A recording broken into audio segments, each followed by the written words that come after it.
Hello everyone, welcome to my channel. तो आज हम इस वीडियो में लेकर के आए हैं महात्मा गांधी से रिलेटेड बहुत बहुत महत्वपूर्ण क्वेश्चन जो सभी तरह के कॉम्पिटिटिव एग्जाम में यहाँ से क्वेश्चन बनते हैं। तो आइए देखते हैं इस वीडियो को। पहला क्वेश्चन है, महात्मा गांधी का जन्म दिवस किस तिथि को मनाया जाता है? तो 2 अक्टूबर को महात्मा गांधी का जन्म दिवस के रूप में मनाया जाता है। इनका जन्म 2 अक्टूबर 1869 में 1869 ईस्वी में हुआ था महात्मा गांधी का जन्म। इसलिए महात्मा गांधी का जन्म दिवस हर वर्ष 2 अक्टूबर को मनाया जाता है। इनका जन्म दिवस है 2 अक्टूबर 1869 ईस्वी 2 अक्टूबर 1869। नेक्स्ट है, महात्मा गांधी का पूरा नाम क्या है? तो मोहनदास करमचंद गांधी महात्मा गांधी का पूरा नाम था मोहनदास करमचंद गांधी। नेक्स्ट क्वेश्चन है, साबरमती आश्रम की स्थापना गांधी जी ने कहाँ की थी? तो अहमदाबाद में 1917 ईस्वी में की थी। अहमदाबाद में साबरमती आश्रम की स्थापना, आपने गाना भी सुना होगा, साबरमती के संत ने कर दिया कमाल। तो महात्मा गांधी ने ही कमाल किया था। साबरमती आश्रम की स्थापना किया था 1917 में, 1917 ईस्वी में। तो ये अहमदाबाद में महात्मा गांधी के द्वारा साबरमती आश्रम की स्थापना की गई थी। नेक्स्ट क्वेश्चन है, गोपाल कृष्ण गोखले गांधी जी अपना राजनीतिक गुरु किसको मानते थे? तो गोपाल कृष्ण गोखले को राजनीतिक गुरु मानते थे। गांधी जी का राजनीतिक गुरु थे गोपाल कृष्ण गोखले। राइट आंसर हो जाएगा गोपाल कृष्ण गोखले। नेक्स्ट क्वेश्चन है, गांधी जी दक्षिण अफ्रीका से कब लौटे थे? तो 1915 ईस्वी में गांधी जी ने दक्षिण अफ्रीका से लौटा था और उन्होंने 2 साल तक पूरे भारत को, राजनीति को, पूरे भारत को देखा था। पूरे भारत में घूम करके उन्होंने राजनीति को समझा था 2 साल तक। और 1915 में इन्होंने दक्षिण अफ्रीका से भारत लौटे थे। नेक्स्ट क्वेश्चन है, उसके बाद उन्होंने सबसे पहला आंदोलन यहाँ भारत में चंपारण आंदोलन किया था, जो नील के खेती के विरोध में यह आंदोलन था। और ये सबसे पहला आंदोलन था महात्मा गांधी का भारत में, और सफल आंदोलन रहा था। नेक्स्ट क्वेश्चन है, गांधी जी का भारत में सर्वप्रथम आंदोलन कौन सा था? लीजिए, आ ही गया क्वेश्चन। तो चंपारण आंदोलन 1917 ईस्वी में नील खेती के विरोध में यह आंदोलन था, क्योंकि तिनकठिया आंदोलन के नाम से भी इसको जाना जाता है, क्योंकि ये ब्रिटिश सरकार के द्वारा, औपनिवेशिक सरकार के द्वारा यहाँ भारतीयों से 3 कट्ठा में नील की खेती अनिवार्य कर दिया गया था। और नील की खेती से भारतीयों को दोहरा नुकसान हो रहा था। एक तो नील का खेती से जो नील का पैदावार होता था ब्रिटिश सरकार बहुत सस्ते में खरीद लेती थी, और दूसरी कि नील की खेती से जो जमीन का उर्वरक शक्ति था वो नष्ट होते जा रहा था। नेक्स्ट क्वेश्चन है, गांधी जी को महात्मा की उपाधि किसने दी थी? तो रविंद्रनाथ टैगोर ने महात्मा की उपाधि दी थी। यहाँ पर 2 क्वेश्चन बनते हैं, गांधी जी को महात्मा की उपाधि किसने दी थी? तो रविंद्रनाथ टैगोर। और गांधी जी को सर्वप्रथम राष्ट्रपिता किसने कहा था? तो हो जाएगा सुभाष चंद्र बोस। ये कंफ्यूजन वाला क्वेश्चन बन जाता है। तो जब एग्जाम में आते हैं क्वेश्चन तो यहाँ पर कंफ्यूजन हो जाती है। तो कंफ्यूजन होने की यहाँ पर कोई संभावना नहीं होनी चाहिए। यहाँ महात्मा गांधी जी को महात्मा को उपाधि दी थी रविंद्रनाथ टैगोर ने, और राष्ट्रपिता सबसे पहले कहकर संबोधित किया था सुभाष चंद्र बोस ने। नेक्स्ट क्वेश्चन है, असहयोग आंदोलन का प्रारंभ 1920 ईस्वी में किसने किया था? तो 1920-21 में शुरुआत हुआ था असहयोग आंदोलन। असहयोग का मतलब क्या होता है? असहयोग मतलब औपनिवेशिक सरकार जो थी, ब्रिटिश सरकार को भारतीयों के द्वारा सहयोग न किए जाने का आह्वान किया था महात्मा गांधी ने। और इसी से उन्होंने उनका सोचना था, उनका कहना था कि अगर हम ब्रिटिश सरकार को सहयोग देना बंद कर दें तो ब्रिटिश सरकार धराशायी होकर के अपने आप गिर जाएगी। तो इसीलिए यह आंदोलन असहयोग आंदोलन के रूप में असहयोग आंदोलन चलाया गया था महात्मा गांधी के द्वारा 1920 से 21 में। तो महात्मा गांधी ने असहयोग आंदोलन को चलाया था। नेक्स्ट क्वेश्चन है, महात्मा गांधी कब भारतीय राष्ट्रीय कांग्रेस के अध्यक्ष बने थे? तो महात्मा गांधी सिर्फ एक बार, only one time Mahatma Gandhi ने भारतीय राष्ट्रीय कांग्रेस के अध्यक्ष बने थे 1924 ईस्वी में बेलगांव कर्नाटक में। तो महात्मा गांधी भारतीय राष्ट्रीय कांग्रेस के अध्यक्ष 1924 में बेलगांव कर्नाटक में बने थे। और राष्ट्रीय कांग्रेस की स्थापना 1885 में हुआ था। ये होम के द्वारा पहले अध्यक्ष बने थे WC बनर्जी। नेक्स्ट क्वेश्चन है किस आंदोलन के समय गांधी जी ने कहा कि मेरे जीवन का यह अंतिम संघर्ष होगा, और आंदोलनकारियों को करो या मरो का नारा दिया था? तो महात्मा गांधी के द्वारा करो या मरो का नारा भारत छोड़ो आंदोलन के दौरान दी गई थी, और उसी समय महात्मा गांधी ने कहा था कि ये मेरे जीवन का यह अंतिम संघर्ष होगा, और सही बात है, यह अंतिम संघर्ष ही रहा और अंततः देश आजाद हुआ। नेक्स्ट क्वेश्चन है 1915 ईस्वी में गांधी जी को ब्रिटिश सरकार ने किस उपाधि से सम्मानित किया था? तो कैसरे हिंद की उपाधि दी थी ब्रिटिश सरकार ने 1915 ईस्वी में, जब प्रथम विश्व युद्ध की समाप्ति हुई थी। तो प्रथम विश्व युद्ध ने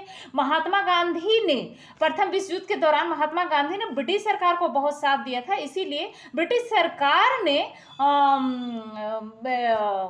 खुश होकर के महात्मा गांधी को कैसरे ए हिंद की उपाधि दी थी। लेकिन ये कैसरे ए हिंद की उपाधि महात्मा गांधी ने 1919 ईस्वी में जब जालियांवाला बाग हत्याकांड हुआ था, तो उसके दौरान क्षुब्ध होकर के इन्होंने कैसरे हिंद की उपाधि जो ब्रिटिश सरकार के द्वारा दी गई थी 1915 ईस्वी में, उसको लौटा दिया था।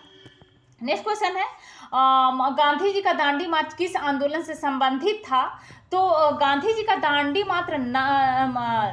मार्च नमक सत्याग्रह आंदोलन से संबंधित था। नमक सत्याग्रह आंदोलन ये बहुत बड़ा आंदोलन था। महात्मा गांधी के द्वारा दांडी मार्च के नाम से इसको जाना जाता है। नमक सत्याग्रह, महात्मा गांधी का कहना था कि नमक हमारे देश का नमक है, जो ब्रिटिश सरकार इस पर टैक्स लेती है, इस पर भी कर लेती है, तो नमक पर कर न देने के लिए आंदोलन था। और इन्होंने इस दांडी मार्च या फिर नमक आंदोलन, सत्याग्रह आंदोलन, जो नमक सत्याग्रह आंदोलन था, इसको इन्होंने अपने हाथ में नमक लेकर के और इस कानून को तोड़ा था महात्मा गांधी ने।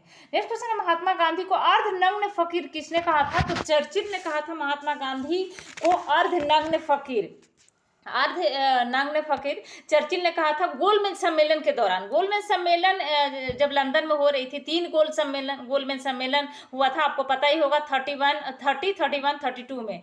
तो 3 गोल सम्मेलन जो गोलमेज सम्मेलन हुआ था लंदन में हो रहा था, तो उसी के दौरान चर्चिल ने महात्मा गांधी को अर्धनग्न फकीर कहा था। गोलमेज सम्मेलन के दौरान लंदन प्रवास के दौरान विंस्टन चर्चिल ने, उसका पूरा नाम विंस्टन चर्चिल था, महात्मा गांधी को अर्धनग्न फकीर कहा था अपमानित करने के लिए, क्योंकि चर्चिल को महात्मा गांधी को शाही परिवार के प्रतिनिधि के बराबर दर्जा जो मिला था, तो मिलना सही नहीं लग रहा था उसको, और शाही परिवार का अपमान लग रहा था उसको, चर्चिल को। इसलिए उसने महात्मा गांधी को अर्धनंगा फकीर कहा था चर्चिल ने। तो ये चर्चिल हो जाएगा। बहुत महत्वपूर्ण क्वेश्चन है, हमेशा यहाँ से एग्जाम में क्वेश्चन बनता है। नेक्स्ट क्वेश्चन है प्रथम विश्व युद्ध के दौरान महात्मा गांधी को क्या कहा गया था? तो रिक्रूटिंग सर्जेंट कहा गया था महात्मा गांधी को प्रथम विश्व युद्ध के दौरान, क्योंकि महात्मा गांधी ने प्रथम विश्व युद्ध के दौरान ब्रिटिश सरकार को बहुत साथ दिया था। महात्मा गांधी ने भारतीयों से आह्वान किया था कि वे सेना में भर्ती हो और ब्रिटिश सरकार को साथ दे, क्योंकि ब्रिटिश सरकार ने आश्वासन दिया था कि युद्ध के बाद भारतीयों को आज़ादी मिल जाएगी, मतलब भारत को हम छोड़ देंगे, आज़ाद कर देंगे। तो इसलिए महात्मा गांधी ने भारतीयों से आह्वान किया था कि वो इसमें भारतीय सैनिक में भर्ती होने के लिए इन्होंने आह्वान किया था। तो इसीलिए इनको रिक्रूटिंग सर्जेंट कहा गया था प्रथम विश्व युद्ध के दौरान। नेक्स्ट क्वेश्चन है महात्मा गांधी को सर्वप्रथम किसने राष्ट्रपिता कहा था? तो महात्मा गांधी को सर्वप्रथम राष्ट्रपिता कहकर संबोधित किया था सुभाष चंद्र बोस ने, और महात्मा की उपाधि दी थी रविंद्रनाथ टैगोर ने। तो सुभाष चंद्र बोस ने सबसे पहले महात्मा गांधी को राष्ट्रपिता कहकर, फादर ऑफ नेशन कहकर के संबोधित किया था। नेक्स्ट क्वेश्चन है महात्मा गांधी ने सत्याग्रह के हथियार का सर्वप्रथम प्रयोग कहाँ किया था? तो दक्षिण अफ्रीका में सबसे पहले महात्मा गांधी ने सत्याग्रह के हथियार का प्रयोग किया था दक्षिण अफ्रीका में। उसके बाद जब 1915 ईस्वी में दक्षिण अफ्रीका से भारत लौटे महात्मा गांधी, तो 1917 में चंपारण आंदोलन किया था नील की खेती के विरुद्ध, और यह सफल आंदोलन रहा था। नेक्स्ट क्वेश्चन है, महात्मा गांधी ने भारत में सत्याग्रह सबसे पहले कहाँ किया था? ये लीजिए क्वेश्चन आ ही गया, चंपारण में 1917 ईस्वी में नील के विरुद्ध।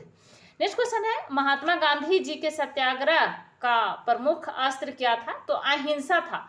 अहिंसा उनका प्रमुख अस्त्र था। सत्याग्रह, सत्याग्रह का मतलब होता है सत्य के लिए आग्रह। नेक्स्ट क्वेश्चन है, महात्मा गांधी ने सर्वप्रथम किस आंदोलन के दौरान भूख हड़ताल को अपना अस्त्र बनाया था? तो भूख हड़ताल को महात्मा गांधी ने सबसे पहले अपना अस्त्र बनाया था अहमदाबाद आंदोलन के दौरान। नेक्स्ट क्वेश्चन है, भारत छोड़ो प्रस्ताव पारित होने के बाद गांधी जी को कैद करके कहाँ रखा गया था? तो आगा का प्लेस पूना में रखा गया था। भारत छोड़ो प्रस्ताव पारित होने के बाद, जैसे ही भारत छोड़ो प्रस्ताव पारित हुआ था, महात्मा गांधी को गिरफ्तार कर लिया गया था और गिरफ्तार करके महात्मा गांधी को आगा का प्लेस पुणे में रखा गया था। नेक्स्ट क्वेश्चन है, गांधी जी ने अखिल भारतीय हरिजन संघ की स्थापना कब की थी? तो 1932 ईस्वी में गांधी जी ने अखिल भारतीय हरिजन संघ की स्थापना की थी, हरिजन संघ की। और गांधी जी ने हरिजन पत्रिका का भी संपादन किया था 11 फरवरी 1933 ईस्वी को, यरबदा जेल पुणे से, महाराष्ट्र से प्रकाशित किया था हिंदी में। तो महात्मा गांधी ने अखिल भारतीय हरिजन संघ की स्थापना कब की थी? 1932 में। यंग इंडिया पत्र और हरिजन पत्र के संपादक कौन थे? तो ये महात्मा गांधी थे। यंग इंडिया जो 8 अक्टूबर 1919 ईस्वी को, ये अंग्रेजी साप्ताहिक पत्रिका था।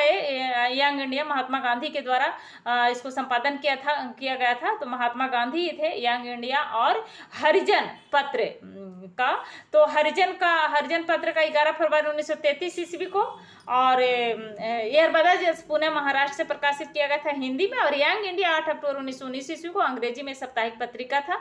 और इसके अलावा नवजीवन भी गुजराती में महात्मा गांधी ने लिखा था। 7 सितंबर 1919 ईस्वी में इसको प्रकाशित किया गया था।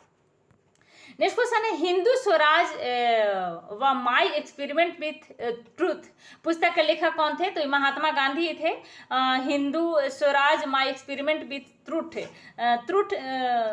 पुस्तक के लेखक थे महात्मा गांधी। नेक्स्ट क्वेश्चन है, महात्मा गांधी के समाधि स्थल नई दिल्ली में राजघाट पर स्थित, उनके दो शब्द क्या उसमें उत्कीर्ण है? तो हे राम उसमें दो शब्द उत्कीर्ण है और समाधि स्थल है राजघाट में दिल्ली में महात्मा गांधी का। नेक्स्ट क्वेश्चन है, सत्य और अहिंसा मेरा ईश्वर है, इसके अनमोल वचन है। किसका अनमोल वचन है? सत्य और अहिंसा। तो महात्मा गांधी जी का है, सभी लोग परिचित होंगे। सत्य और अहिंसा ये महात्मा गांधी का 2 अनमोल वचन था। और सत्य और अहिंसा के बल पर ही इन्होंने भारत को आज़ादी भी दिलवाई।